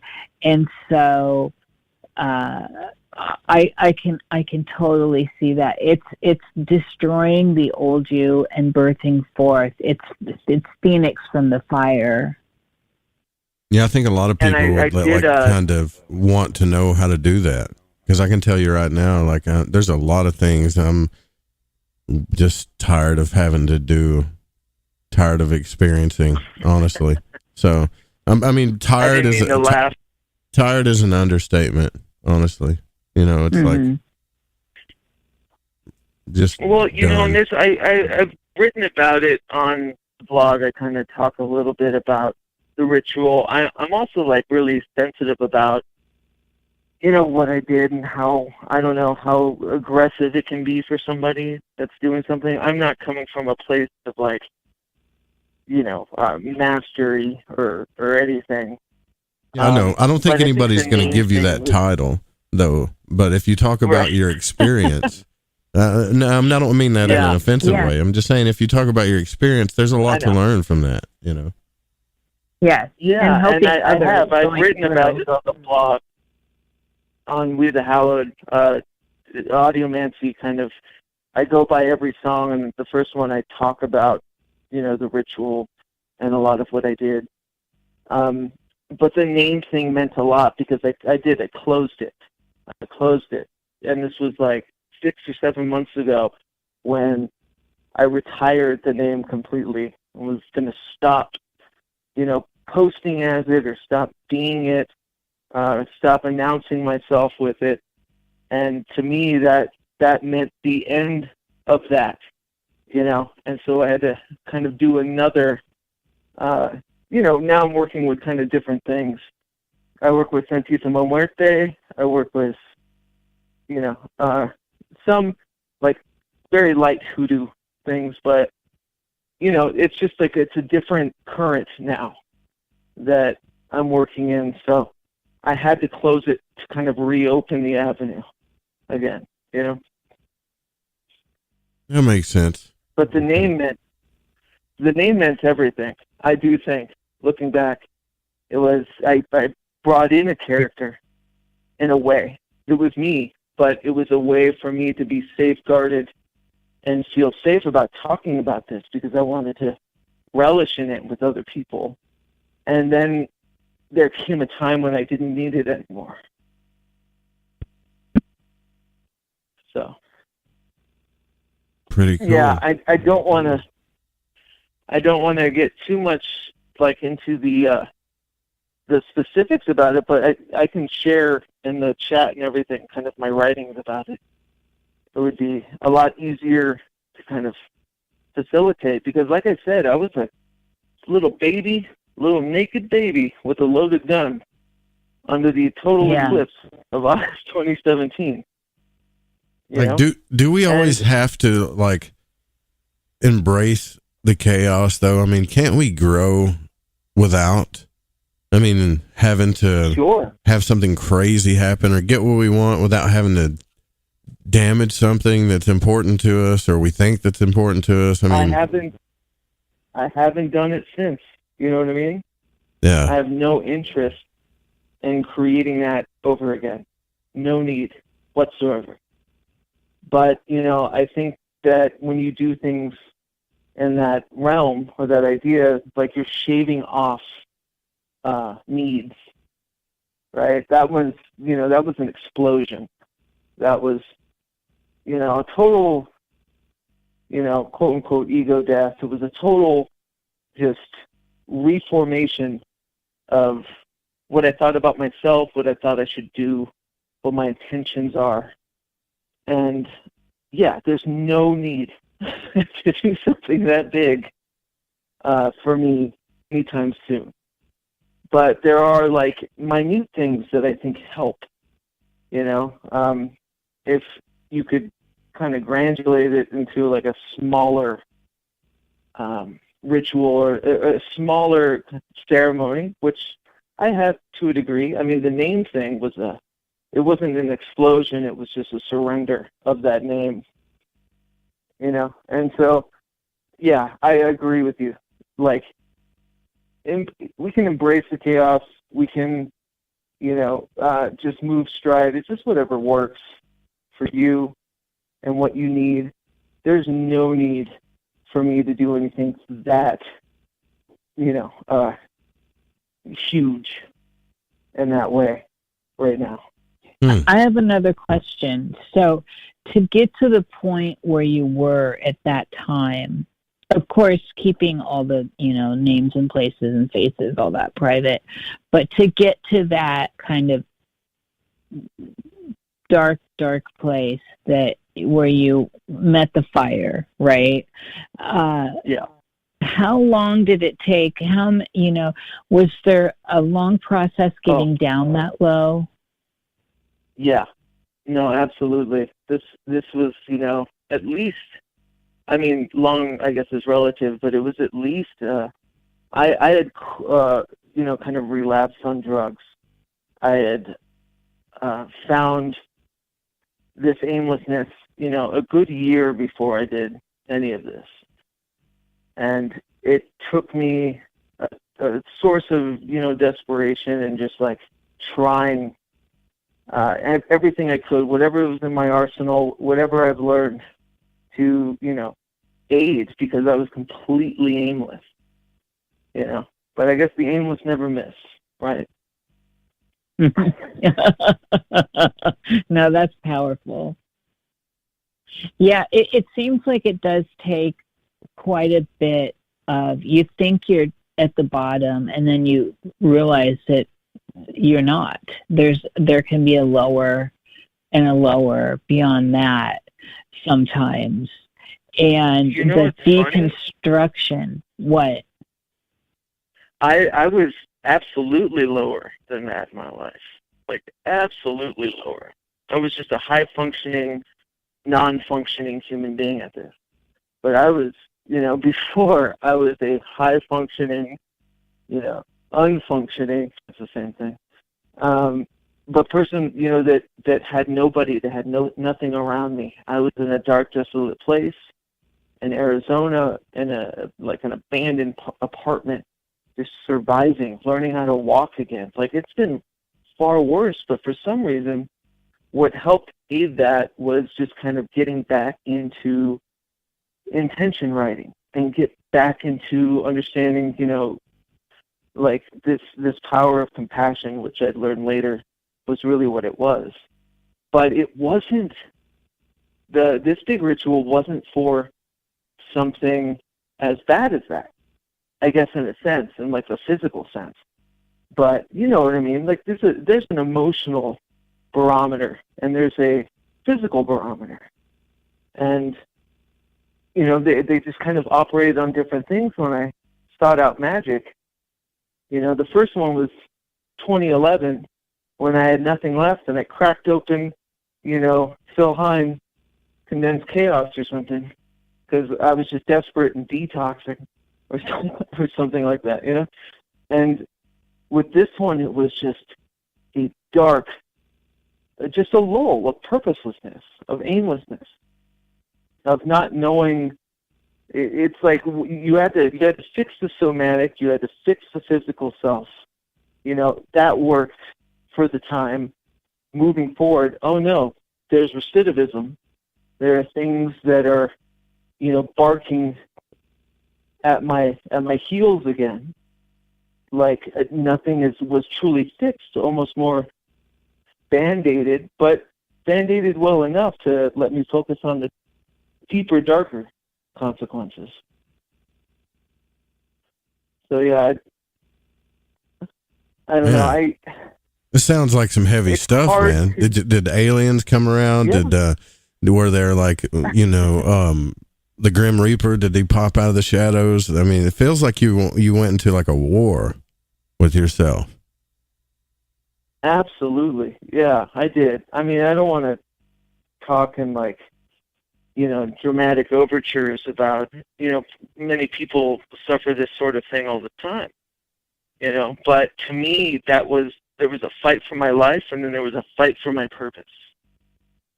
And those were two different fights. But what I found though in my life, man, is like that my purpose and my life seem to like not want to be the same thing. Yeah. I don't understand that. Like why can't the two just be the same? I absolutely agree with you. Yeah, I absolutely agree. I mean, I'm still fighting for it. I mean, I've gotten a little bit narrower on the path forward, or a little bit more understanding of what, the ikigai kind of idea is, what my worth is to everyone else, what my passion is to myself, what the world needs, and, how I can do it, kind of sort of thing. But let's be honest here with each other. There are some people out there that are hurting so bad, that are sick of certain things so much, that just want love and compassion in their lives so bad, and are sick of that. Or it could be food, or it could be family, it could be anything, that if you gave them a war to go into and say, look, if you make it on the other side of this thing, you'll be all right, they would do it. I know I would. That's, you would do it. Is that what you're saying? Yeah. Yeah, absolutely. You would go through it, right? Yeah. Yeah. Sometimes there's no other way but through, right? So that's kind of what I mean, about the first instance, was I had no other options. I had nothing. Absolutely nothing. Completely alone, destitute, derelict in a abandoned apartment in Arizona, which is the birthplace of all of my childhood trauma. Somehow I found myself there in 2011, and I just let it eat me. And so, the only other way was like, you know what? Screw it. I have to do this if I want to survive, because I care about the people that I'm hurting. And I think, that might be a little bit loaded, because you should care about yourself, I think, first and foremost in those circumstances. So it was a tit for tat in that situation. The second one was, more about what a lineage of life I have left for me, and what I can actually do to maybe be, productive, or maybe give people some insight about, my story, or my whatever. And that sounds really pompous, excuse me, but like that's kind of what it was that, there was a reason to live through the physical pain, but then what do you do about the emotional? What do you do about the mental? And so these were tears, But I agree with you. I would go forward, but that's the last thing a lot of people want to hear. Yeah, I know. I realize that too. I do. I realize that. Like, and again, it doesn't have to. I don't think it has to be that way. But now I think it's like, okay, well, I kind of get this. I still get this feeling. I've said it. NIISH, I'm wondering what you think about this too. Is that this COVID-19 thing isn't just about the world changing and isolation. It's almost like a call. I think it's a call from the universe or source or spirit or whatever you want to say. is to be like, all right, and now it's time to do some deep introspection here. You know, like, what do you really want to do? What do you really want? I think that if we look at this from an esoteric standpoint, or even in, say, we push ourselves into like a dream idea of what's going on around us, we're being forced out of our normalcy and forced off of the wheel that keeps us going and thinking about deeper internal things, and from everything from death to survival to loneliness to all the stuff that's can be desperate in the night. It's usually like that Nine of Swords, right, in the tarot, and the stuff that we confront in the wee hours in the morning when we're on the wheel generally, and that can make us feel anxious. So we're all being forced to look at our own shadows now, and to look at what's important in life, and what are we doing here, and why are we doing what we're doing, and how much are we going to take? How, what do we really want from the people around us, and how can we contribute to others, and how can we find fulfillment with ourselves and therefore attract it? So there's a very magical angle to this virus, in air quotes, that's going on. This is attacking us on all levels: psychic, emotional, physical. I mean, it's everywhere. And so I understand why people are becoming more unhinged right now. And with that said, you can look around and you can see where people are, and I think it helps us to extend a hand, if we can, right, to each other. And if you need to cut out the things that are not working, because now the great mirror of reflection is pointing out who is on your side and who is not, even if it was unconscious. Now's the time to do that cutting and clearing. Now's the time to see people for what they are in your life, and see them clearly, and ask yourself, is this what I want?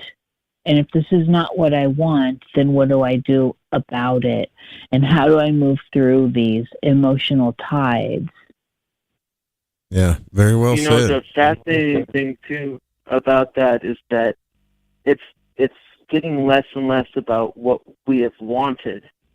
It's getting less and less doable or idealized about the tracks that we were all, taking into, or all traversing down. Like it's caused me to reconsider, everything in the somatic realm, especially. Like, what are we doing here? Like, what's the point? Shouldn't we just live on a farm and create our own, agriculture? And you know what I mean? It's brought these huge ponderances on top of us. Well, listen, I welcome it. I want to wrap this up maybe like 10 or 15 minutes, but I've got to let like the broadcast go, but maybe do like 10 or 15 minutes for the Patreon stuff. And I'm going to like really get deep here, but we do got to get out of here. We're going to play Freeman, and then the Secret Teachings is going to come on at the same time, but everything is changing next week. Ryan will move back right after this show too. So, Keats, man, thanks for coming on, and NIISH, thanks for calling in and helping out.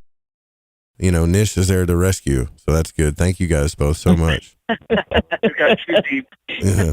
I appreciate you, man. I'll leave all the links there too for you guys, for the podcasters. Please don't copy the show without written permission. Thank you to Pacho, everybody at the Fringe FM, all you guys in the Discord. Sorry, got to roll out of here quick. And music was by Chronox and Steezy Stevie. See you guys tomorrow night for Mary Ducina's New Moon Special. Good night.